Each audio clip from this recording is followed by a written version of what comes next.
Le Big Bang n'existe pas selon toi. Est-ce que tu peux expliquer ça? Et pour toi, d'où on vient du coup? Pourquoi le Big Bang tient pas debout? Il faudra la journée. Hein. C'est pas en faisant exploser une imprimerie qu'on réalise une encyclopédie. Si on envoie des particules dans toutes les directions, elles vont jamais se réunir pour former des atomes ou pour former des planètes. Et de toute façon, pour envoyer des particules dans toutes les directions, soit des quarks ou autre chose, il faudrait qu'ils existent déjà. Ils vont pas se créer de rien comme ça. Donc ça veut dire qu'on est déjà dans le cadre d'un univers et que c'est pas du tout une origine de l'univers. Plus si expansion il y a, ben, cette expansion empêche la création de quoi que ce soit.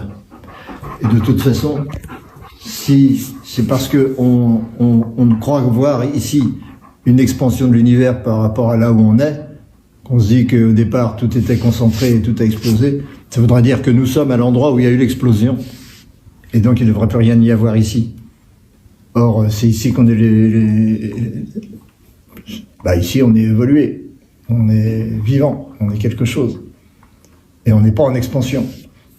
Aucun d'entre nous n'est en expansion, sauf après le réveillon de Noël. Autre chose, pour qu'il y ait expansion et pour qu'il y ait explosion, etc., il faut qu'il y ait déjà de l'espace. Or, ce qu'on nous dit, c'est que c'est la naissance de l'espace et du temps en même temps que la naissance des particules, etc.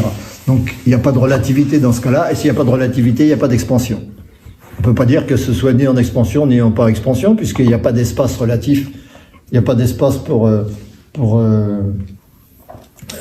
comparer les positions, les distances, etc. Donc ça ne tient pas debout.